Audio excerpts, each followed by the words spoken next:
Merci Bandeko Baladia MKBZ officiel par la grâce de Dieu tozo kende malembe to kende koselisa année oyo Dieu nous garde toujours tozali contenir au-delà ya ba difficulté na biso tozali ko vivre na yango mais la grâce du Seigneur est sur nous. Et je crois que bozali ebele bolandaka biso en famille bolandaka biso na ba métro vous nous suivez même na misala comme tous les jours. Merci pour votre amour. National lobby nabino que bolingo nabino eleki tellement monene que quelques nos détracteurs mi balitopé mi sato oyo bazali na rôle peut-être ya ko cela par tous les moyens dengue bazalaka toujours mais bino bozali ebele à chaque fois que nazo kalesa na bolingo nabino j'ai le courage de venir devant vous pour que yebisa bino ba actualité où ils koleka en République démocratique du Congo. Alors ngapé en contrepartie na senga kabino et loko moko boyeba quand même ya ko partager lien na biso ya ba émission bozela kapé na murwana ya ko s'abonner bozela pe na murwana ya ko senga bato musoba s'abonner via votre canal, c'est possible et tous allez ensemble avec vous.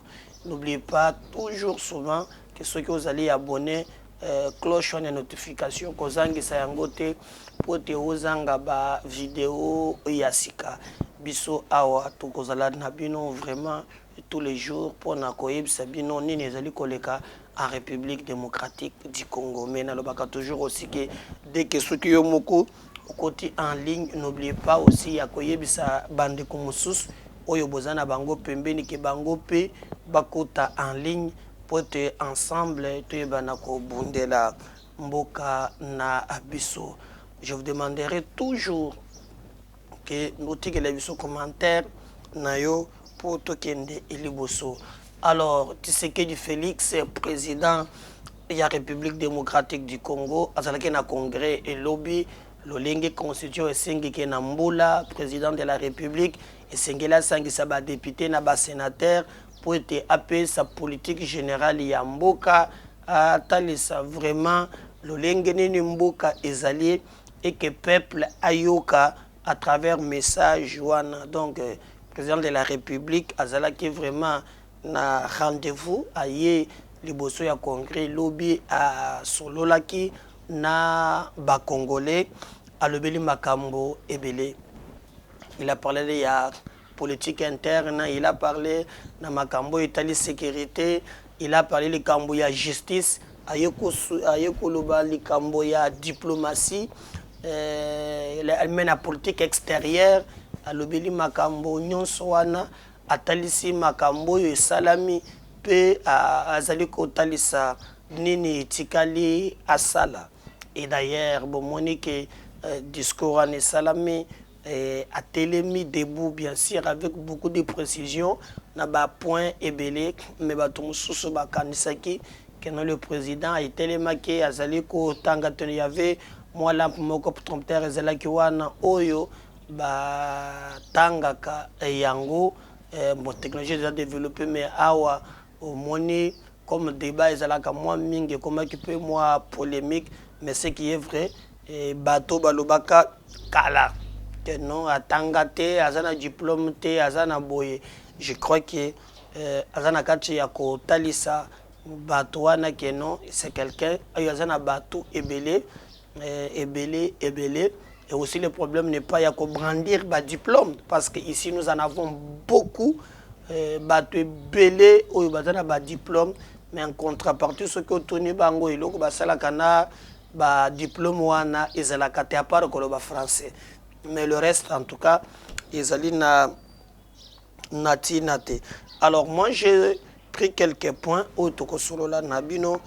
Par exemple, le président de la République a sali allusion na makambo oyo alobeli ya état de siège. Je vais vraiment nakende na lombangu nazoa quelques phrases oyo etalisi ce qu'il a dit na makambo ya justice. Voilà. bato mingi ba interpréter discours. Moi je vais quand même natikala na ba quelques lignes. Il y a discours naïe. Alors Nazoa, ce qu'il a dit sur la sécurité, on revient juste après. Je reste fermement convaincu que l'une des plus grandes questions qui tordent nos esprits, celle que certainement chacun de nous porte comme une écharde sur le pot, et a trait à un climat d'insécurité permanente, récurrente, qui sévit à l'est de notre pays. Ce climat délétère a toujours menacé son intégrité territoriale et prête à diverses interprétations. Compte tenu des drames indicibles que viennent la population nombreuse contrée de cet espace, j'avais donc décrété au mois de mai de cette année, au regard de l'article 85 de notre Constitution, l'état de siège dans les provinces de Nord Kivu et de l'Ituri en proie à des violences qui sèment les forces négatives constituées en groupes armés depuis plus d'un quart de siècle. Le but visé reste celui de mobiliser tous les moyens multiformes dont dispose la République pour définitivement vaincre ces mâles qui anéantissent tous nos efforts de développement. À ma qualité de garant de l'intégrité territoriale, c'est ici les liés de renouveler solennellement mon engagement constitutionnel en réaffirmant que je ne ménagerai aucun effort pour restaurer la paix, la sécurité en n'importe quel coin et recoin de la République démocratique du Congo. J'interpelle donc la conscience collective de chacun de nous, les Congolais, et j'en appelle au sursaut, au sens patriotique, en affirmant qu'il n'existera jamais de Congolais sans les Congos de leurs rêves. En dépit de nos divergences d'approche, c'est ma conviction ultime et profonde. L'intégrité de la nation congolaise doit demeurer la préoccupation de tous les Congolais tels que nous l'avons déjà démontré à maintes reprises au fil des temps. Je sais cette opportunité pour féliciter les deux chambres du Parlement qui, dans leur souci de voir la paix revenir dans ces contrées de l'Est de la République, ont toujours autorisé le renouvellement successif de l'état de siège conformément aux tests légaux en vigueur. Ce qui a permis à nos forces armées de mener sereinement des actions nécessaires au rétablissement de la paix dans ces deux provinces et de consolider les acquis des opérations. En effet, depuis l'instauration de l'état de siège, j'ai personnellement veillé à ce que nos vaillants forces de défense et sécurité disposent de tous les moyens nécessaires pour mener à bien les opérations sur le terrain. Je note avec satisfaction que nos forces armées ont progressivement réussi à faire bouger les lignes, à reprendre plusieurs bastions jadis occupées par l'ennemi. Donc, na poni quand même quelques grandes lignes na oye alobaki na makambo oyo etali makambo ya sécurité. Il a clairement démontré que depuis hier annoncé état de siège, na état de siège alobaki, il a veillé personnellement de telle façon que simana yango ba militaire na biso bazanga ata eloko mokote. Et selon le président de la République, lui qui a tous les éléments, akanisi que ba ligne est bougée. Qu'est-ce qu'on attend par les lignes bougées? Elingi kolobake, il n'a pas dit que état de siège par un coup de bâton magique et si les signaux ont sauté, alobi en tout cas ba ligne bougée. Et selon le bilan, Ezak Namoyi Alelo, nos forces armées va récupérer ba bastion et belé ezalaki ya namaboko ya Banguna. Donc, Dédé, il a regretté que bande konabiso mususu au lieu que tozala ensemble, au lieu que tozala unis, au lieu que tozala mobilisés derrière nos forces armées, il regrette que bande komususu bazali kosala jeu ya ennemi pour alobi boy au-delà de nos divergences. Mais l'intégrité ya Congo, l'intégrité ya mboka na biso esengeli est préoccupé moto nyonso.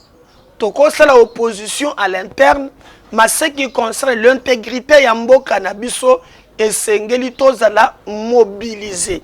Mais il a regretté ya komona que non, ezana bande komosusu oyo bango bazali kosepela parfois pour te bana na discours na ba officine politique esengeli makambo ekende mabe.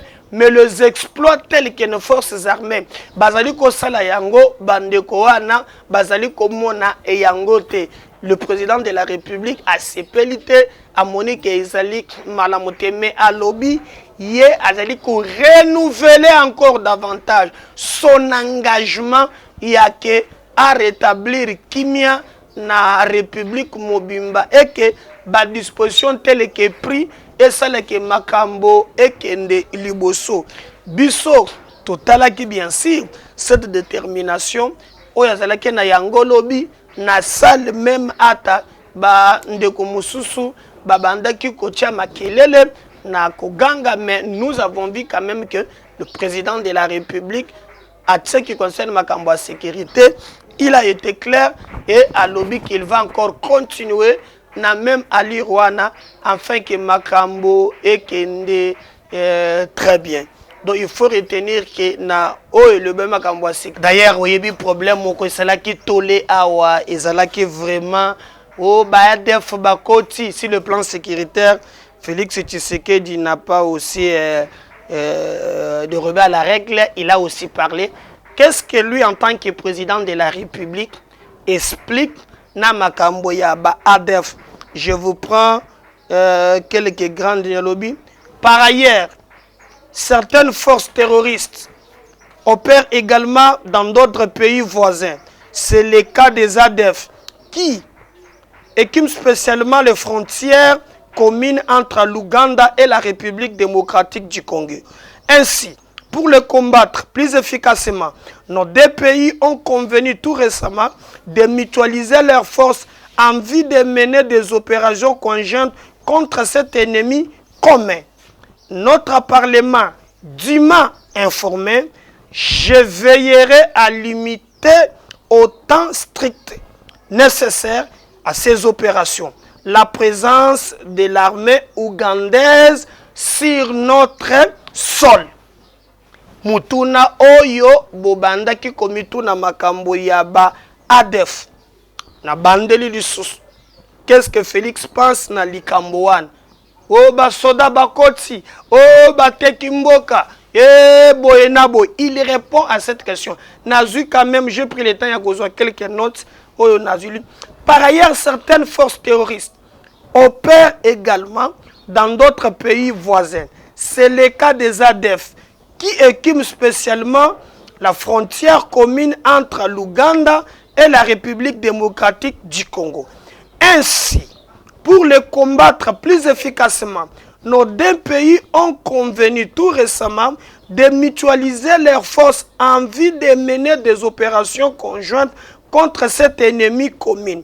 Notre Parlement dûment informé, je veillerai à limiter au temps strictement nécessaire à ces opérations la présence de l'armée ougandaise sur notre sol.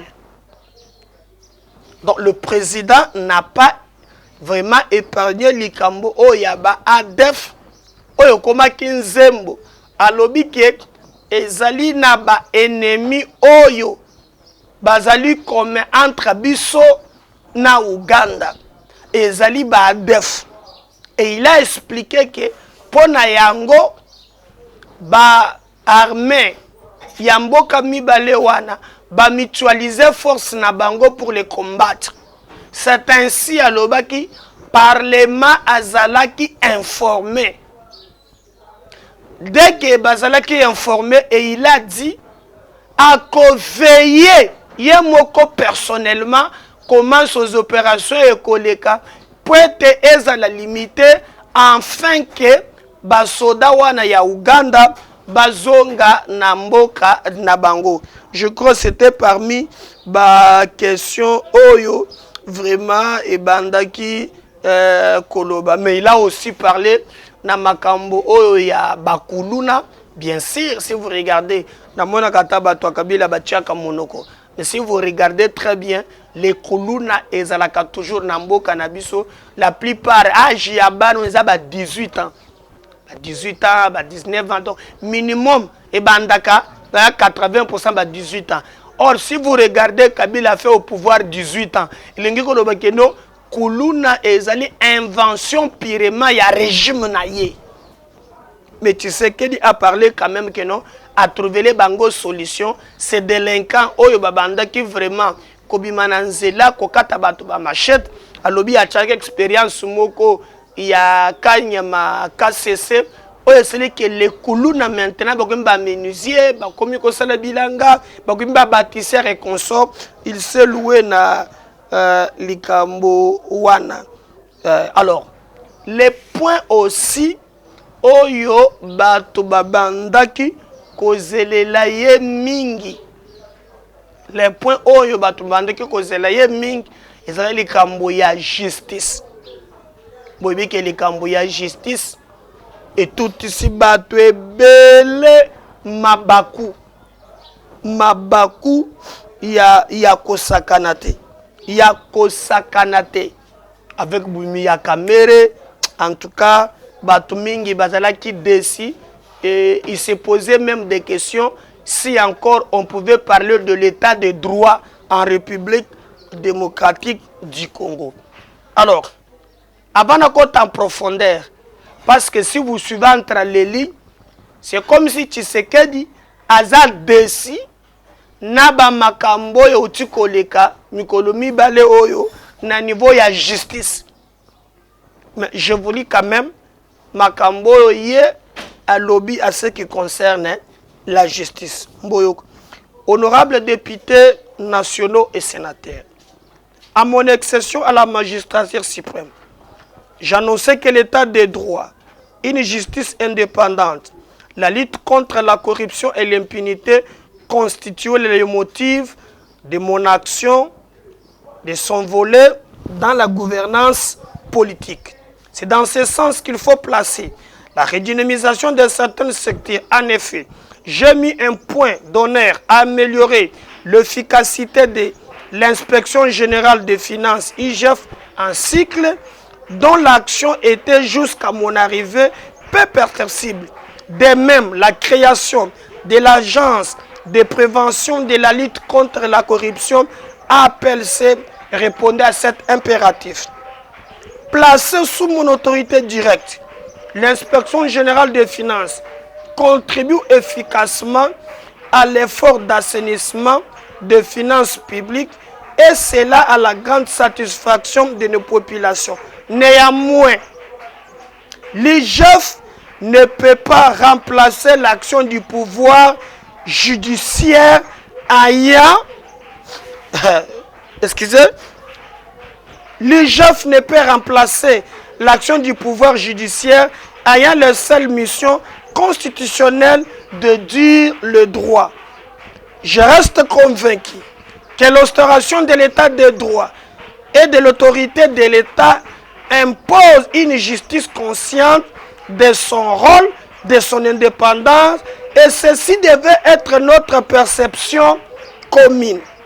Malheureusement, en dépit de certains progrès que je salue, je ne saurais rester indifférent en ma qualité de magistrat suprême au cri de détresse, de désolation des Congolaises et des Congolais qui chaque jour qui passe réclament plus de garanties d'une bonne et seule administration de la justice. Est-ce que Bozoyo Kabana continue? Tshisekedi alobi malheureusement le cri de détresse qui vient chaque jour, malheureusement, il regrette que na niveau ya justice, makambo e ali penza koleka malamu te ata muke te. Alobi ka en tant que magistrat suprême, akoki kotika la lisusu te indifférent na bakri ya détresse. Mais bakri ya détresse, yango oti koleka kala mingi te, boyokaki yango na bobimi ya kamere ezalaki tole na niveau ya justice. Vous avez vu combien batombokaki, vous avez vu comment batu balelaki. Donc c'est-à-dire que bobimi ya Vital Kamerhe et puis si bato motema ni pasi bato batangisi mai na misu.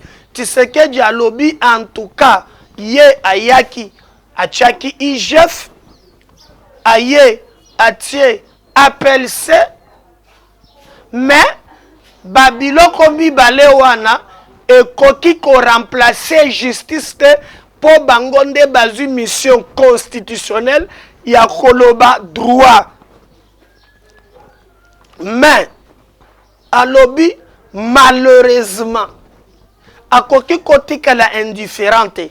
Là je crois maintenant que Tshisekedi à comprendre qu'il ne suffit pas que Aya Aloba à se plaindre comme Yamogwa Mibengi Kazali magistrat suprême. Il est grand temps que Asalela qui pouvoir wana ya magistrat suprême peut être tranché. Ah oui, c'est très important. Asalela pouvoir wana ya magistrat suprême pour na ko trancher. Oui. Pour na ko trancher elingi kolobake un to monaki Musée Laurent Désiré Kabila à Salaki Yango. Qu'est-ce qu'il avait fait?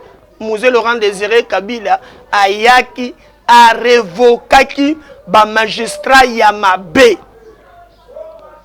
Même lui en tant que président de la République, alobi ki akoti kala indifférente na bakri ya détresse ya Congo ba Congolais. Moi j'ai vu même to chelebino image même na siège ya IDPS comment batu balelaki, comment batu batangisaki ma ya misu, batu ba comprendre te bobimi ya kamere soki vraiment ndenga yo ki cri de détresse. Mais ce que nous lui demandons en tant que magistrat suprême, c'est de trancher. C'est de trancher. À trancher parce qu'il est grand temps, enfin que notre peuple a retrouvé quiétude naïe. Notre peuple a mis retrouvé na esika oyo et sengeli bazala. Justice ebjo kitisa mboka na libulu. Mais lui en tant que magistrat suprême, il n'a pas à se plaindre, mais lui en tant que président, il a fait un constat. Maintenant la population bazo sengaye azwa pouvoir yako trancher. Oui. Azwa pouvoir yako trancher en tant que magistrat suprême. Parce que cette justice, en tout cas, est commis koleli sabatu. À lobby, à côté côté qu'elle a indifférent. Il a parlé de l'IGF, il a parlé de l'APLC. Mais même IGF, même APLC one, pour te baser la namakas, et sengeli que tango bango bazo traquer bamiibi. Tango bazo comme le bosso na bango, vraiment, ba trouver quand même que non, ezali malam. Alors, il y aurait ce qu'on continue à lobby. Je reste convaincu que l'instauration de l'état de droit et de l'autorité de l'État impose une justice consciente de son rôle et de son indépendance. Et ceci devait être notre perception commune. Malheureusement, en dépit de certains progrès que je salue, je serais resté indifférent à ma qualité de magistrat suprême au cri de détresse et de désolation des Congolais et Congolaises qui chaque jour qui passe réclament plus de garanties d'une bonne et saine administration de la justice. Aujourd'hui encore, sur le banc des accusés. Ça c'est très grave. Hein?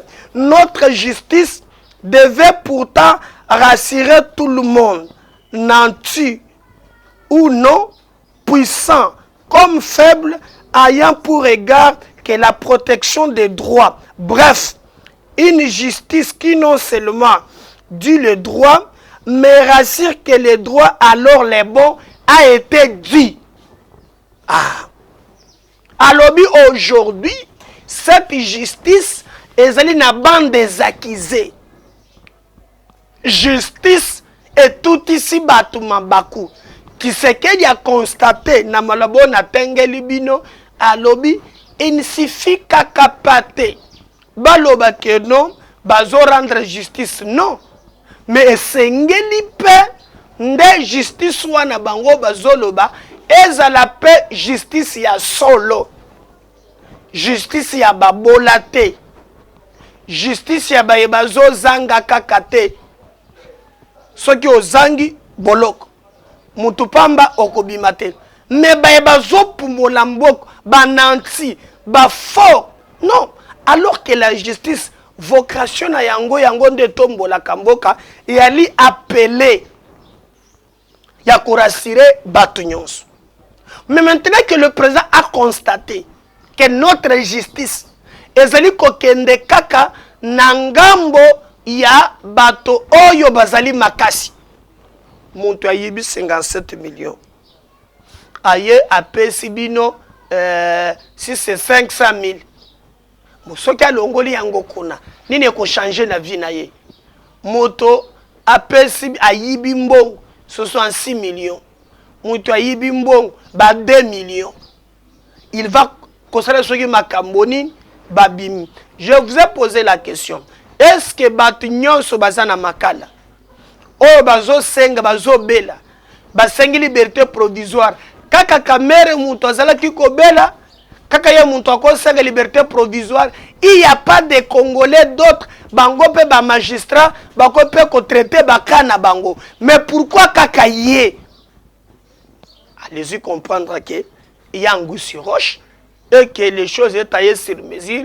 Na objectif c'est moko. Ya koluka lolenge nini ya koboma mboka kosasa mboka pe kozongisa mboka na biso na sima nde na toni. Maintenant que le président a constaté que justice eza ya bananti, justice eza ko protéger ba faibleté, donc ezali passe. Mais maintenant j'ai aimé côté moko oya lobby, je vais vous lire. Mais moi, ce que je vais demander maintenant, namonake maloba oyo ya zoloba acha yango en pratique. Alobi boy. Je réaffirme mon engagement à poursuivre les réformes courageuses dans le secteur de la justice, y compris celles relatives aux structures et à la qualité de leurs animateurs, suivant le principe l'homme qu'il faut à la place qu'il faut. Hein? Boyoki alobi azobanda ba réforme courageuse. Et c'est là où on l'attend. Ba réforme courageuse na niveau ya justice. Poto eleki. Et tu sais qu'il y a cette justice est sur le banc des accusés. On attend ces réformes-là na mutema mobimba. Ces réformes-là tozo zela yango. Ces réformes courageuses tozo zela yango. Ah oui, tozo zela yango. Tozo zela réforme courageuse. Et selon le principe yemoko alobi, l'homme qu'il faut à la place qu'il faut. La plupart bazawan. Regardez aujourd'hui. Ba nebele bazotana ba yinikini wana basali ba droit ba yelka ba bisike belé. Mais il faut ba magistrat sika ba ya. Ba père wana bazana ba réseau na bango o moko basi ba misali. Bazan club d'amis bazobeta ka ba cop ba masolo il était grand temps que ndenge Tshisekedi alobi mais qu'il alekana ndelo bakana action balamoko parce que cette justice ne rassure encore à personne. Donc l'homme qu'il faut à la place qu'il faut. Bao toza na bango baza batu ya mabako en tout cas ils allaient vraiment couper sa biso passe. Mais écoutez oyazolo balobi j'encourage. Ça c'est très important maintenant. Très bien. J'encourage les conseils supérieurs de la magistrature à faire fonctionner le chambre disciplinaire afin que les sanctions soient la seule récompense des mauvais magistrats qui par leur comportement ternissent l'image de toute une institution voulu un corps d'élite. Hein? Déjà, à Sengi, na conseil supérieur et à magistrature, bayeba na kotable, ba fan de la ba magistrat, pour que conseil supérieur et magistrature, bazaka na chambre moko disciplinaire, oyo efande la soki ba magistrat ba pesi ba jugement ya lukuta ba jugement oyo esalaka bien te bango baza na capacité ya kozwa mukano pe ko sanctionner yango. Donc asengi ke ba fonctionner yango rapidement ba sanctionner batwana afin que makambo bango basali ya mabe ezala vraiment na tina ata mokote. Donc biso tozali kozela président ndenge azui mukano wana. Donc vous sentez en bref que Tshisekedi Félix, même cette justice na makambo utikoleka mikolo mibale oyo, il a senti que dans l'opinion ezoleka te, mais azo promettre ba réforme courageuse. Et puis dans notre pays, ceux qui bappellent sur notre liberté provisoire, mais bato basalaka droit, à l'exception ya Congo, elingi koloba nini? Etikali ya suka liberté provisoire et commis bobimi liberté provisoire. Bato bakomi ko fetele yango, je ne comprends pas mboka na biso ce qui sens na yango ezali nini. Poete Tshisekedi bato basale confiance. Il ne suffit pas à l'obandenga lobi boye, mais le plus important ezali ke au-delà ya koloba bato bazozela ye na ba réforme tobengi ba réforme courageuse. Ah oui, ba réforme courageuse nde esika bazali kozela ye. Tozo zela ye na ba réforme courageuse selon le principe ya lobby, l'homme qu'il faut à la place qu'il faut. Biso, pour nous, ce qui nous concerne, ezali sous-souté, ya komona oba magistrat, non, non, comme à Sengi, que chambre disciplinaire, alandela, ba magistrat wana, il est grand temps, tout le monde a l'olenge nini, bazali ko sanctionner bango. Tout le monde a l'olenge nini, bazali ko sanctionner bango.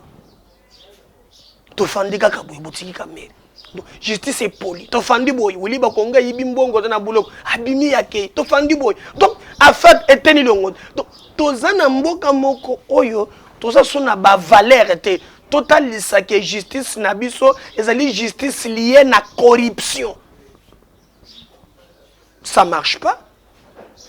Donc nous ce qui nous intéresse, ezali tout le monde en réalité, ceux qui m'ont au président lobby, ceux qui ont mené yango tina suka et toko sepela. Donc nous battrons, nous mettrons la pression. Comme lui-même Tshisekedi a lobby que non, a koki kotika la indifférente na bakri ya batwana, il est grand temps que tout le monde a maintenant résultat. Ba sanction. Ba dossier nyonso ba tranché ya mabe. Et sengli tout le monde justice. Azongela ba dossier wana au fond et que droit. Ye moko alobiki eza kaka te ke baloba ke droit ilobami mais il faut que droit ya malonga ya malamu elobama peut esalem. Sans cela le reste eza kaka tolobakango les discours politiciens alors que le peuple veut bamona Tshisekedi na réussite. Le peuple a blingi bamona ye action na ye gouvernementale impact na yango bato ba sentir yango. Mais comme la justice élève une nation oyo ya biso ezali ko élever nation te oyo ya biso ezali ko dindisa nation en tout cas ezali pasi peu mawa. Mais moi je peux me dire qu'en quelques grandes lignes ndenge na moni ye moko Tshisekedi alobi que non cette fois-ci ça va ba magistrat ba kosambisa bango. Et d'ailleurs bon monique pona yango pression les kaki makasi il faut vous retenir même que non tout moni déjà bato ba komi ko la déclaration to par exemple ceux qui bande ko mususu oh non en tout cas makambo zoloba eza ya solo te biso tozali boye za boye justice epesi biso pasi te bato bazalaki na kanda ya kosakana te. Vous voyez même dans la salle hein? Hey. Et vous allez voir que Tokoti Kelabino est l'extrait Bolanda sur son discours parce que Koloba Pe Mingi Ezalité Bolanda quand même ce qu'il pense Namakambo il y a justice et on revient juste après pour na clôturer. Honorables députés nationaux et sénateurs, à mon accession à la magistrature suprême, j'annonçais que l'état de droit, une justice indépendante, la lutte contre la corruption et l'impunité constituaient le leitmotiv de mon action dans son volet de la gouvernance politique. C'est dans ce sens qu'il faut placer la redynamisation de certaines structures. En effet, j'ai mis un point d'honneur à améliorer l'efficacité de l'Inspection générale des finances, IGF en sigle, dont l'action était jusqu'à mon arrivée peu perceptible. De même, la création de l'Agence de prévention et de lutte contre la corruption, APLC en sigle, répondait aussi à cet impératif. Placée sous mon autorité directe, l'Inspection générale des finances contribue efficacement à l'effort d'assainissement des finances publiques et cela à la grande satisfaction de nos populations.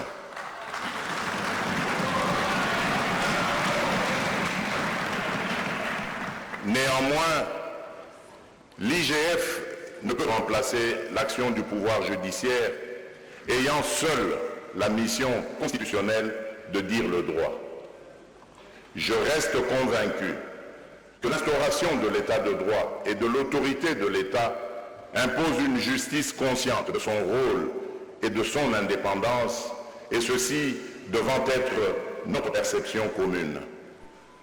Malheureusement, en dépit de certains progrès que je salue, je ne saurais rester indifférent en ma qualité de magistrat suprême aux cris de détresse et de désolation des Congolaises et des Congolais qui, chaque jour qui passe, réclament plus de garanties d'une bonne et saine administration de la justice.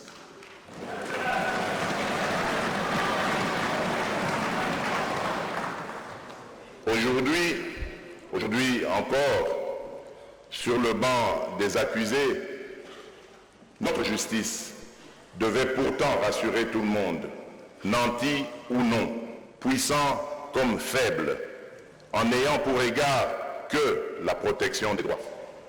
Bref, une justice qui non seulement dit le droit, mais rassure que le droit, alors le bon, a été dit.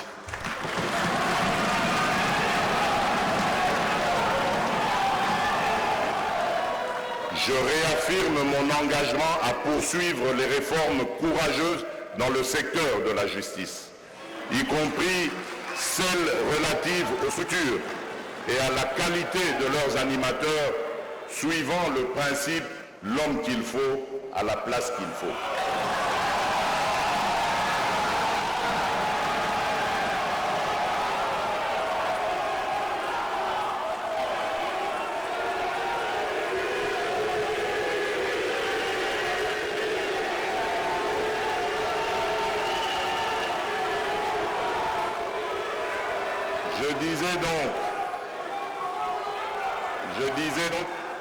Je réaffirme mon engagement de poursuivre les réformes courageuses dans le secteur de la justice, y compris celles relatives aux structures et à la qualité de leurs animateurs, suivant le principe « l'homme qu'il faut à la place qu'il faut ».